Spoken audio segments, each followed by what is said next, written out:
Olá, pessoal. Sou Wesley, aluno do curso de Engenharia de Saúde e Segurança, e estou aqui para fazer uma entrevista com o professor Guilherme Fernando.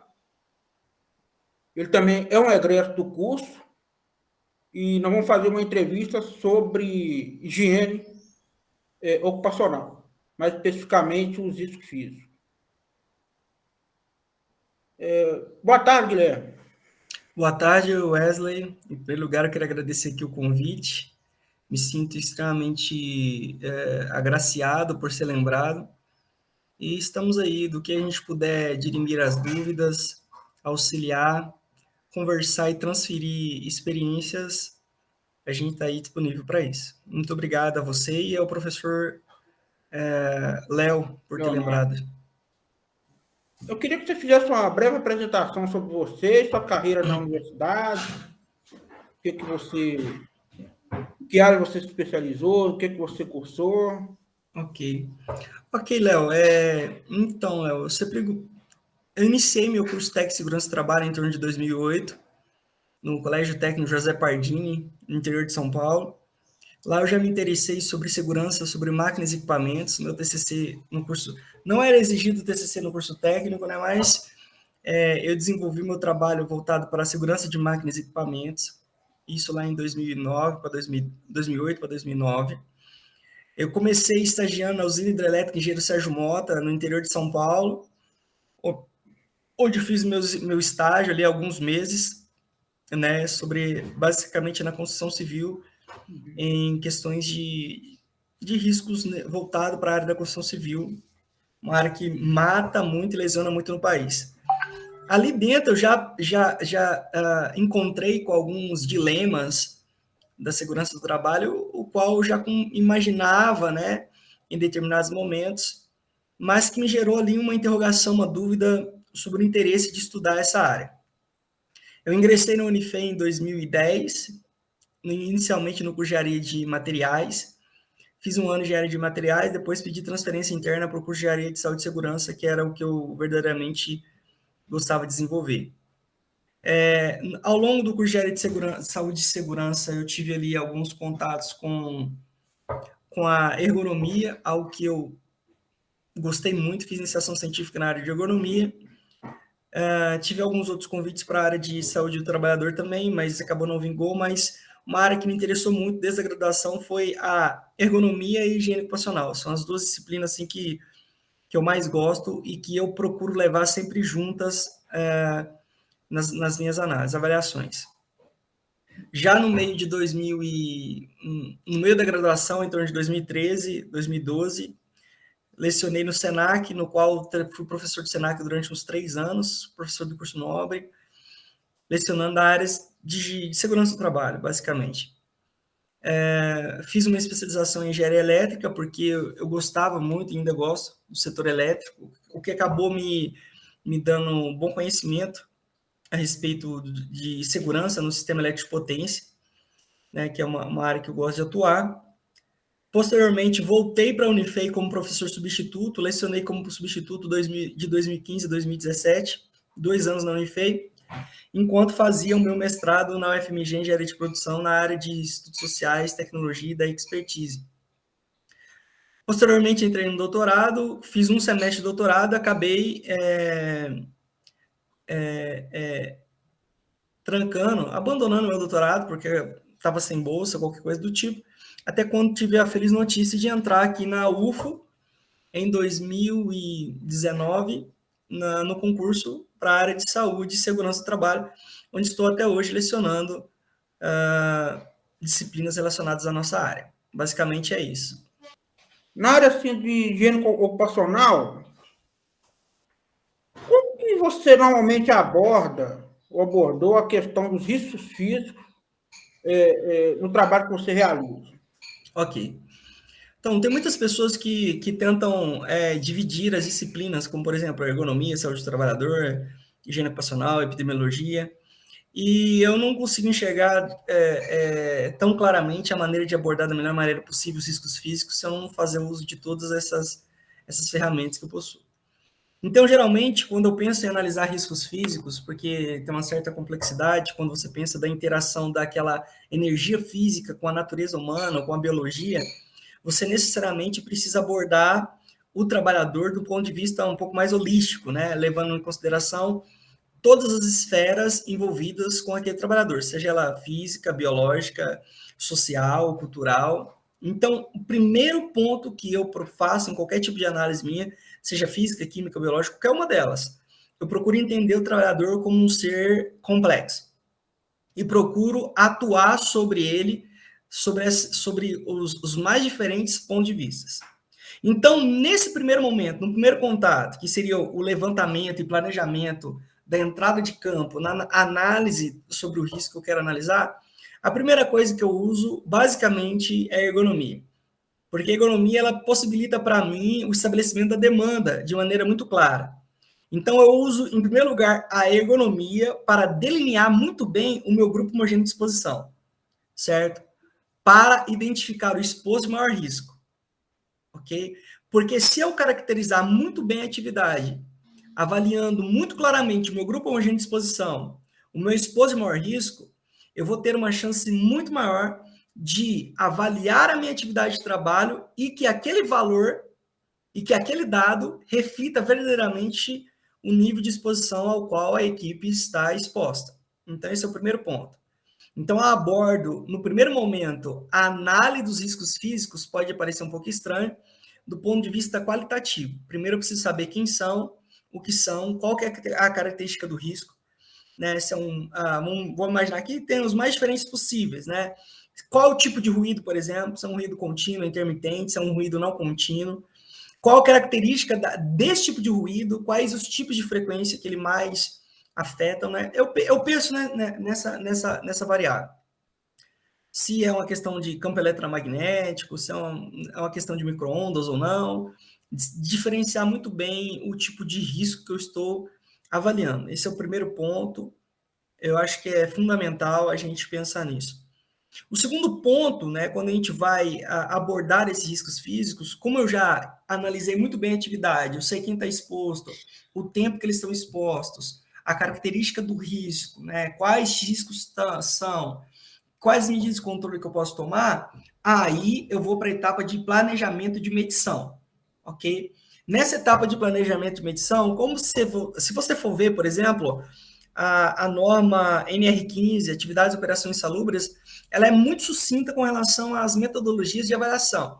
Ela tem ali a metodologia de avaliação de riscos físicos, por exemplo, ruído, mais ou menos está definido a metodologia de configuração, calor, teve uma mudança ultimamente que tem ali mais ou menos claro como que é a metodologia de avaliação, mas, por exemplo, radiação ionizante, vibrações, você tem que fazer o uso de outras ferramentas, de outros manuais, para que você consiga ter o subsídio de saber exatamente qual que é o procedimento metodológico daquele tipo de avaliação. Porque pior do que não fazer avaliação é fazer uma avaliação que não reflete a realidade, ou que ela não condiz exatamente com a real exposição dos trabalhadores. Então, você vai precisar obrigatoriamente fazer uso aí das normas de higiene ocupacional, e quando elas forem insuficientes, procurar aí alguma coisa da NIOSH, da OSAS ou da CGH para fazer a complementariedade, né,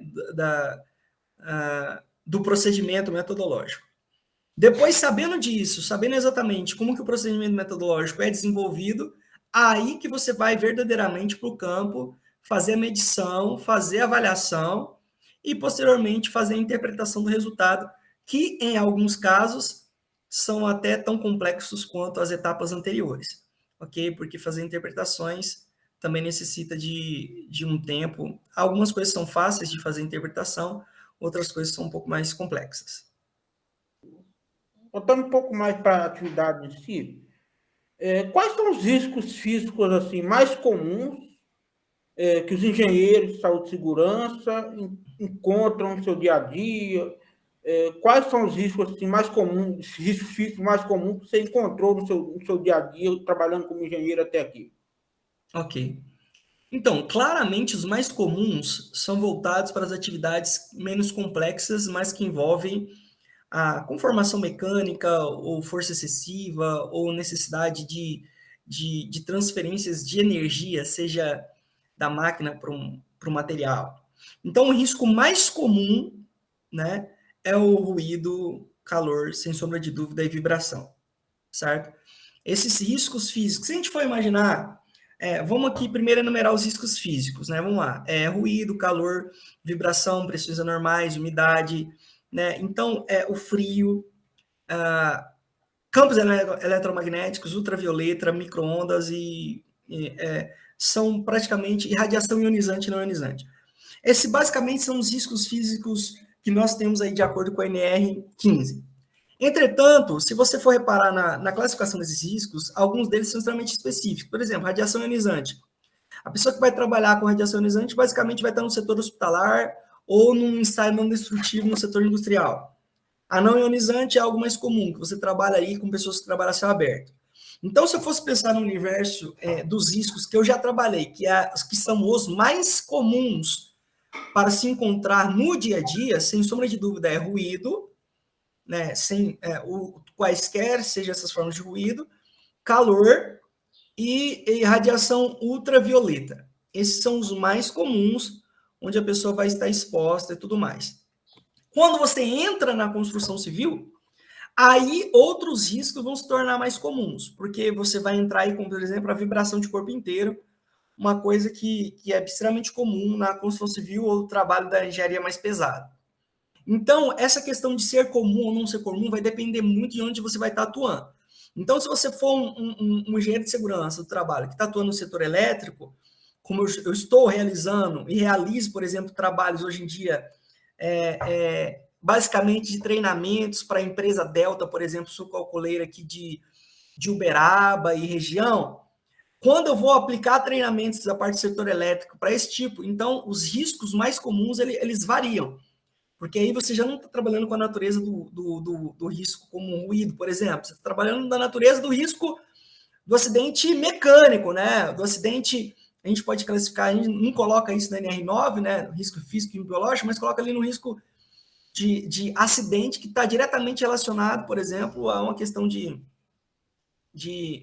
um risco físico, seria o campo eletromagnético, por exemplo, um risco de queimadura, um risco de lesão ocular, catarata, ou qualquer coisa do tipo, né?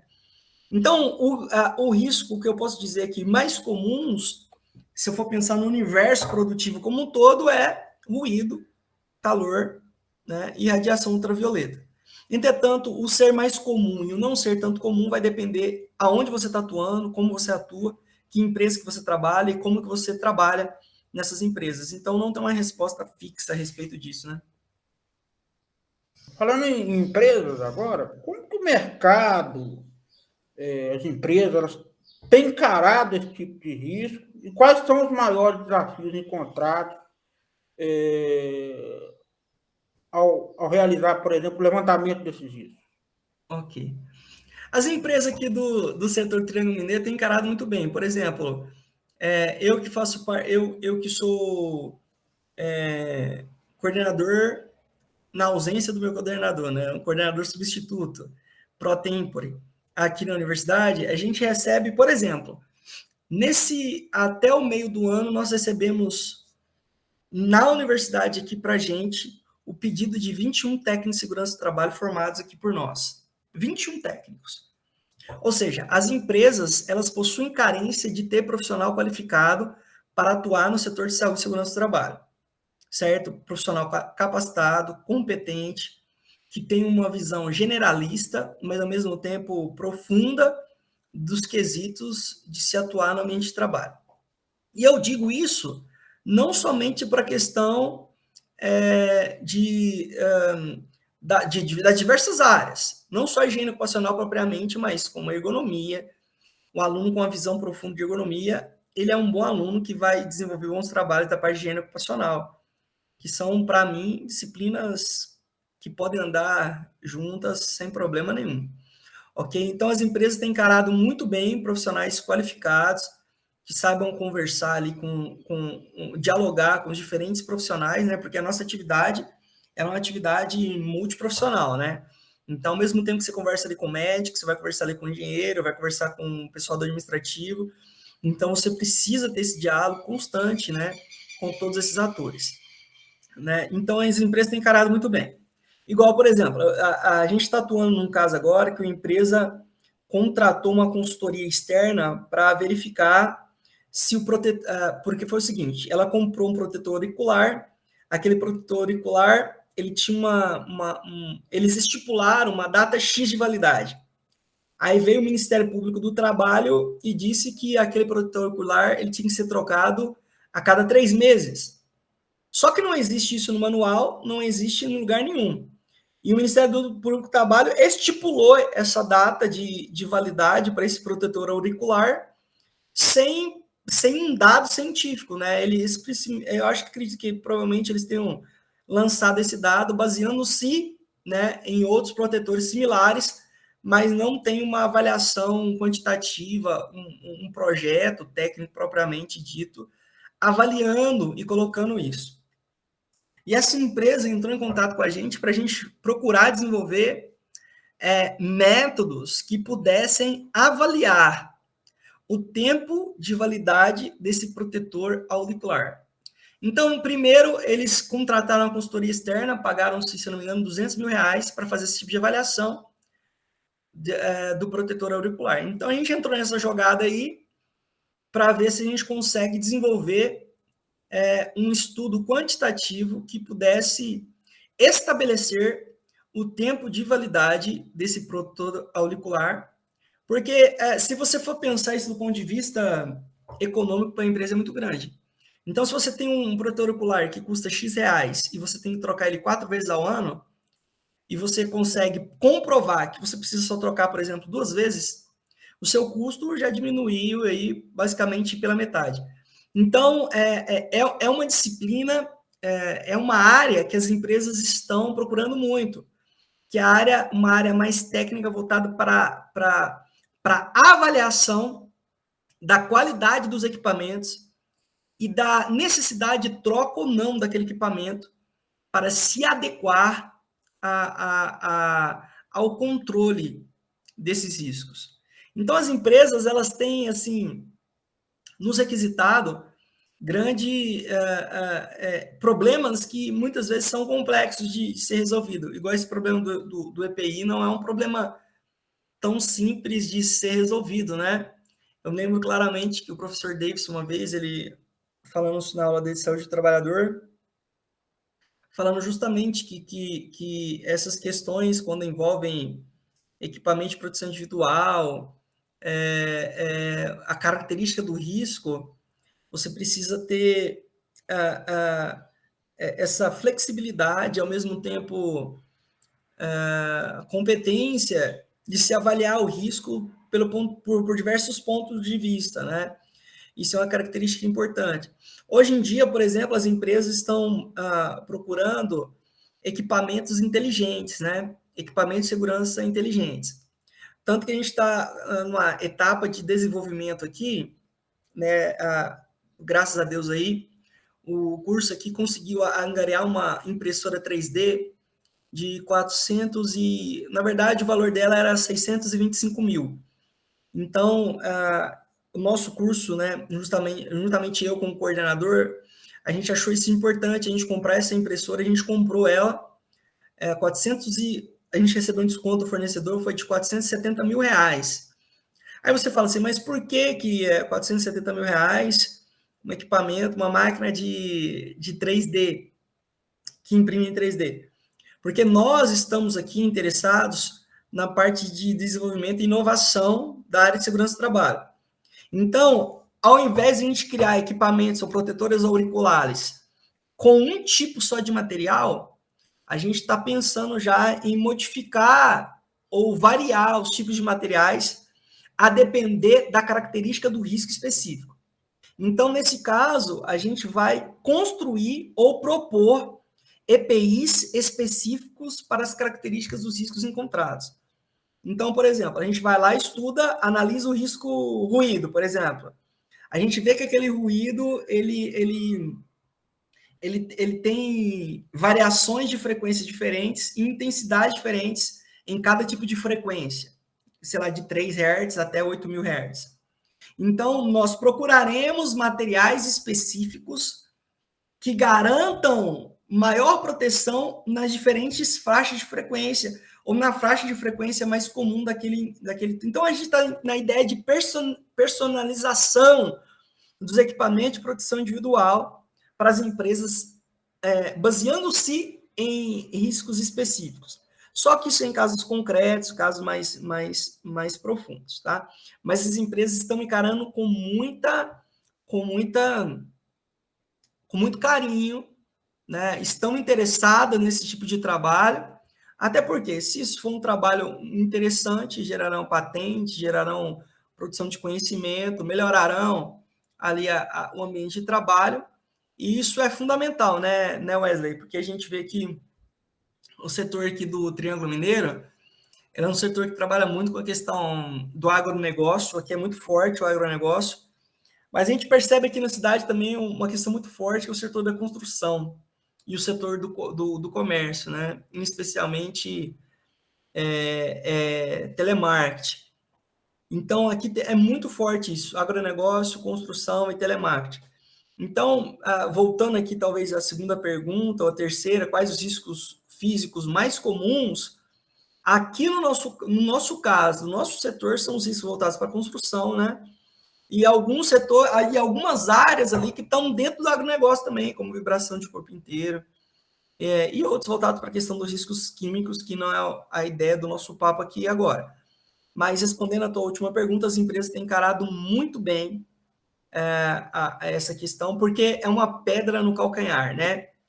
Igual, nós temos riscos físicos, como, por exemplo, que é complexo de se lidar, a radiação ionizante. A radiação ionizante é algo complexo, é algo complexo de se lidar, algo difícil de você lidar, tanto do ponto de vista de resíduos, quanto até do ponto de vista do controle. Então, se eu fosse enumerar todos os riscos aqui, eu diria para você que tem riscos que têm características de controle e outras não. Algumas você consegue controlar, outras não. E qual que é a solução da norma brasileira? Dá EPI para isso, né? Entrega o EPI. E se a gente parar nisso, só a entrega do EPI, isso não é interessante para a gente. Porque o nosso ideal é que todos, pelo menos eu, né, que eles não tivessem insalubridade. Porque insalubridade nada mais é do que uma transferência de responsabilidade para o trabalhador sobre o risco ao qual ele está exposto. É tipo assim, ó, eu estou te dando aqui um dinheiro, então você vai receber insalubridade porque eu sou incompetente de controlar totalmente o risco. Então, se a gente conseguir evoluir nos equipamentos de proteção individual ao ponto, né, de conseguirmos eliminar verdadeiramente, de maneira comprovada, quantitativamente, qualitativamente, isso é um avanço tanto para o dono da empresa, que não vai pagar insalubridade, quanto para o engenheiro de segurança ou para os trabalhadores, que eles não ficarão doentes ao longo da vida, né? Então, seria o que eu poderia dizer. É jóia. Nós estamos chegando agora no final da nossa entrevista. Qual mensagem você poderia dar para nós, alunos do curso de Engenharia, Saúde e Segurança, e para outros profissionais também da área? Ok.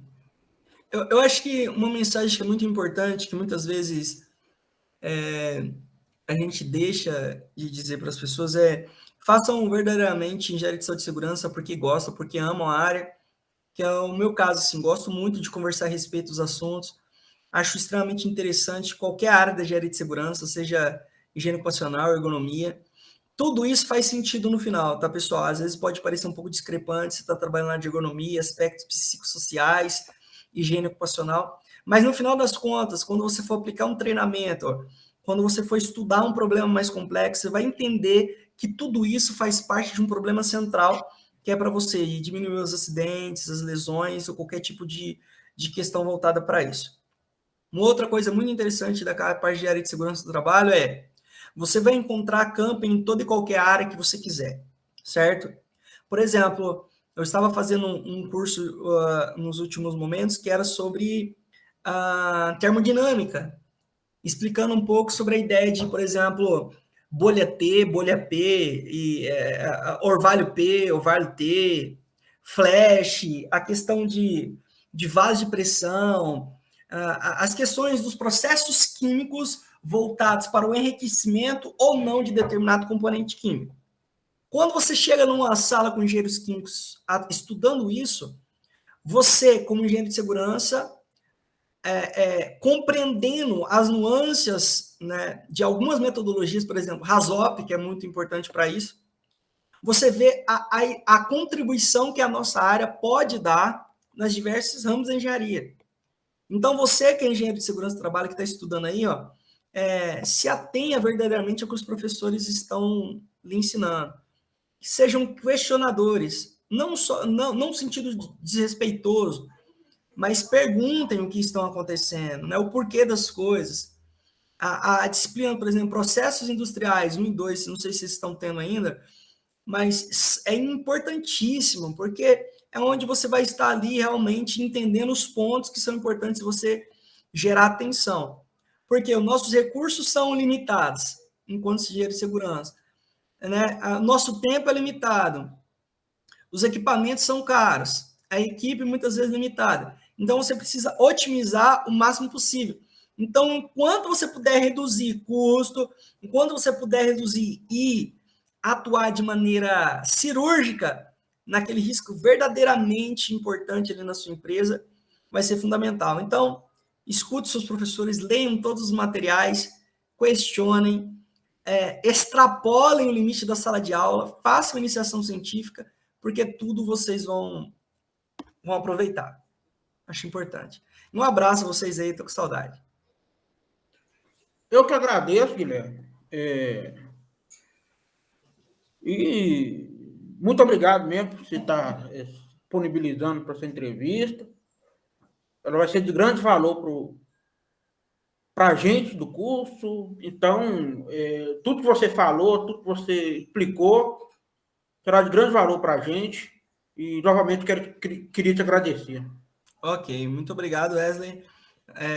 Agradeço muito aí, desejo muito sucesso a todos os alunos, os professores aí, o Léo, a Ana Rita, o professor Davidson, né, o professor Geraldo, que eram da minha época, né, o professor Vitor, que agora está atuando na produção, né, um abraço para todos eles, e os outros professores novos aí, eu não sei, mas parece que tem alguns professores novos, né, o Raoni saiu, né, foi para de Ouro Preto, mas todos os professores aí do corpo docente de segurança do trabalho, um grande abraço.